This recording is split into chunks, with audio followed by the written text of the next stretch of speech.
welcome back to another serious song lyric explication. Today we're talking Gold Rush by Taylor Swift, and the reason I did this is because I put out my review slash explanation slash reaction to Evermore, and people thought that I was unfair to Gold Rush, and I'll admit that that was not my best review ever. I was on vacation and I was in a huge rush, so honestly I didn't feel so good about it either. So I wanted to make it up to myself, to Taylor Swift, to you guys, and take a deeper look at a song that you guys thought I didn't give enough credit to, and that is Gold Rush. So we're gonna go deep line by line through this whole song and see exactly what's going on. I've done a crap ton of research on this song and listened to it so many times. But let's start by reviewing what a gold rush is. Essentially, a gold rush is when somebody finds gold somewhere and then a bunch of other people think, there could be gold, like more gold, lots of gold for everybody, let's all go get some gold. And then it's this huge rush to go get gold and it gets super crowded, and by the end of it, there's more people than there is gold, and it just is kind of a pain. So spoiler alert, the song is about a gold rush, but the gold is one person, and there's more people who love this person than there is person. Taylor Swift has commented on the song before. She said,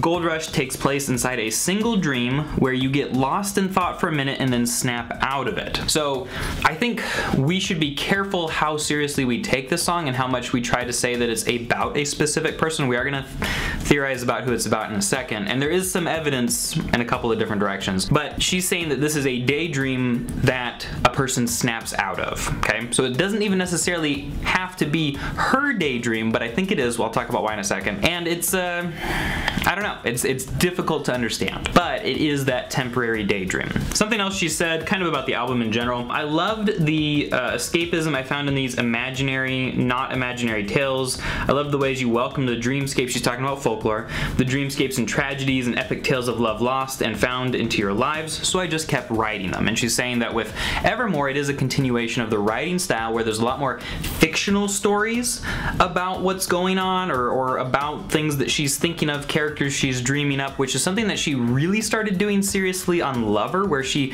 talked, I think especially, like, I don't remember which song, but in a song she was talking about how she would watch a show and then write a song from a character's perspective. So she's doing something similar here with Folklore and into Evermore. So let's start with the intro. Gleaming, twinkling, eyes like sinking ships on water. So inviting, I almost jump in. And that almost is going to be key throughout this entire song, because does she actually jump in? And if she actually did jump in, then there are some relationships, you know, Joe Alwyn, that we would say pretty naturally this is probably about, but she says I almost jump in. So it's either maybe about an ex or a daydream like she mentioned, or it could be just completely fictional. But notice that these are his eyes, or this person's eyes, are like sinking ships on water, which means there's an element of danger. You would go deep and dive deep with that person, but you might drown. Look at the first two lines of the chorus. But I don't like a gold rush, gold rush. I don't like anticipating my face in a red flush.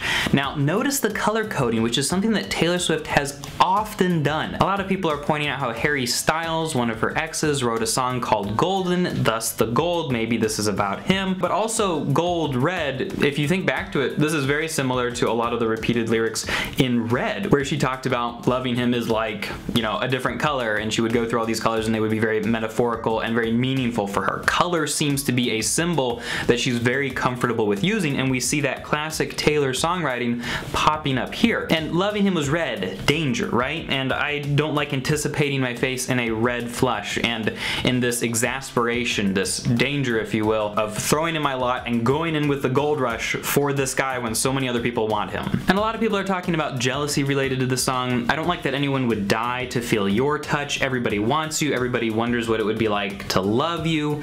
Walk past, quick brush, all this stuff. She's basically saying that, you know, a lot of other people like you, and I like you, and I don't want them to be liking you. I would like to be the only person who found the gold. And here is another line that makes me think it's maybe not about good old Joe. I don't like that falling feels like flying till the bone crush. Falling in love feels like flying, like it's amazing. It's like if you go skydiving and you jump out of a plane and it's this magical part where you're just sort of floating in the air, but then splat, you hit the ground, and that's the bone crush, and it's over, just stops at a moment and it's dead. Somebody breaks up with you or vice versa. And I like to call this, what were my words here? The inevitable heartbreak of loving someone who is unavailable or who is in high demand. We get into verse 1 and, you know, what must it be like to grow up that beautiful with your hair falling into place like dominoes, classic, wonderful Taylor Swift imagery. And then we get into something that's really interesting and that makes me pretty confident that this is not a hypothetical fictional story. I see me, okay, talking from the first person, padding across your wooden floors with my Eagles t-shirt hanging from the door. So obviously we know that there's an intimate relationship happening here, but when she references her Eagles t-shirt, she's setting it in the real world, so it's not, you know, fantasy fiction. And then Taylor Swift is actually an Eagles fan, apparently. She even wore an Eagles t-shirt to a concert in Philadelphia. And so this makes it sound like she's actually talking from her perspective. There's also a picture floating around the internet of Harry Styles wearing an Eagles shirt or having an Eagles jersey and looking really happy about it. And even though he's from England and they're suggesting that maybe this is, you know, the proof that it's about her ex Harry Styles, which it would be weird to write songs about your ex like years after the fact, but you know, I like Taylor Swift, I'm not judging. In the refrain we hear at dinner parties, I call you out on your contrarian shit, and basically, for those of you who don't know, if somebody is contrarian, it basically just means that they like to play devil's advocate, or they like to just, for the sake of argument, be on the opposite side of everybody and try to poke holes in everybody's theories and just have fun with it, but it can be annoying for other people. And so she's basically saying, yeah, like, actually say what you mean and just go along with everybody else, even if it's not as exciting as arguing with people for the fun of it. And here we get into some more syntactical, grammatical critique to sort of figure out what's going on here. At dinner parties, I call you out. Present tense. I call you out. It's in the present. And the coastal town we wandered, past tense, round, had never seen a love as pure as it. Had never seen is past perfect. And so I do this in the present. They did this in the past perfect. It starts to, I don't know, it's like when somebody starts to wake up from a dream, there's these little wavery lines that happen and the screen goes kind of blurry. And it feels kind of like she's coming out of that daydream as she, you know, wanders through tenses here. And then it fades into gray of my day old tea, which is a beautiful image, but we're back to present tense and then it fades because it could never be, which is like a hypothetical present looking at the future tense, and that's the key, because it could never be. Maybe she's thinking, if it is about good old Joe, then she could be, you know, saying that this is how I felt back then, you seemed unavailable, and this is what I thought it would be. But again, I don't think that's what it is, because she says at the beginning of the song, I almost jump in, and as we'll see in the later refrain, it continues to feel more hopeless. Then in the second verse we hear, my mind turns your life into folklore, which is essentially she's romanticizing him, something that Taylor Swift has talked about, and if you listen to the song New Romantics, you'll have like a good idea of that. I think I even have a video talking about how she, and she does this all over the place. She really indulges in romanticism, early 1800s British poetry style that really focused on slightly unrealistic sort of halo effect dreams of what things could be if they were perfect, and kind of idolizes love and nature and stuff like that. Personally, I'm more of a Mark Twain guy who liked to be contrarian towards the romantics. It's hilarious if you read some romantic poetry and then read The Adventures of Huckleberry Finn. He just tears them apart and it's super funny. Which is not to say that Taylor Swift's not a great artist and not doing a great job, and that romantic poetry doesn't have so many good poems, of course. It's just me using our vocabulary word of the day, contrarian, or really like being our vocabulary word of the day. But then we hear, I can't dare to dream about you anymore, which feels like it's over. At dinner parties, now she's switching the tenses in the refrain. So remember she says, not just the tenses, but back then I call you out on your contrarian shit. Now she says, I won't call you out. So it's future tense, I won't do this, because this is just a dream, right? A dream that at the beginning she said in a quote, you know, blah, blah, blah, takes place inside a single daydream where you get lost in thought for a minute and snap out of it. Down here, she's snapping out of it. The dream is continuing to get blurrier and blurrier, and she's starting to wake up. And the coastal town we never found, it didn't happen, that was just a dream. We'll never see a love as pure as it, because it fades in the present.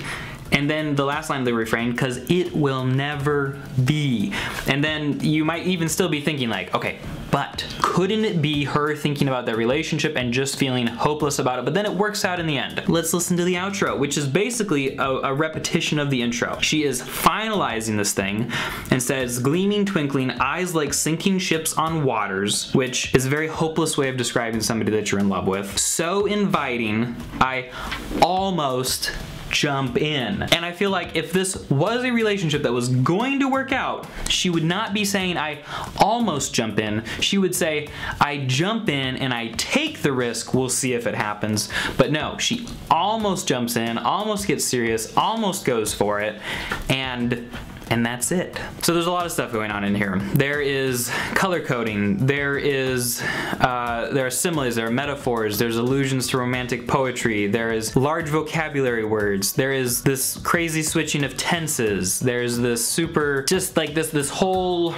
the conceit of it, or the concept, it's very conceptual, right? Like this dream that we wake up out of, or that she does. And that my gray day, the gray of my day old tea, I think that was one of the best metaphors in there. I think that was pretty cool. So I would say, I mean, this is beautiful poetry, and it was the one song on the album that Jack Antonoff worked on with her, which is also why it is one of the most poppy ones. I definitely didn't give it enough credit on the first try. I don't connect with it personally, just because of my personal life experiences and stuff, but it is a good song and it's well written, and it's the kind of song that, you know, 30 years from now, I hope people are like tearing apart in English classes. I hope they're tearing it apart in English classes right now. In fact, I was talking to an English teacher who's an obsessed Taylor Swift fan. I was talking to two English teachers.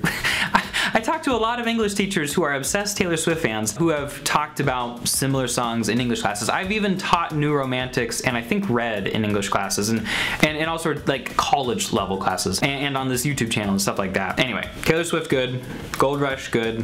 Hopefully you feel like you have a better understanding of it now. If you are a super big Taylor Swift fan, I've got an episode of my Obsessed podcast coming out next Wednesday, the 27th, I'm gonna try for, where I interview like 15 obsessed Taylor Swift fans to ask the question, why are people obsessed with Taylor Swift, and should I be obsessed with her too? It's super highly edited, very like high quality production, and we tell the story, and we're hearing from somebody who held Meredith, we're hearing from somebody who went to the secret sessions, we're hearing from some of those English teachers and music teachers I talked about, we're hearing from people who have been to like, who have spent thousands of dollars on their Taylor Swift obsession, and it's gonna be a really, really cool episode. I hope that you guys, you know, go follow that. I'll put a link to this podcast in the description. You can hit follow, and then you'll get a notification when that podcast shows up. In any case, thank you for watching. Thank you to my patrons for supporting, and I'll talk to you guys next time. Oh, and comment a song that I should explicate and explain next.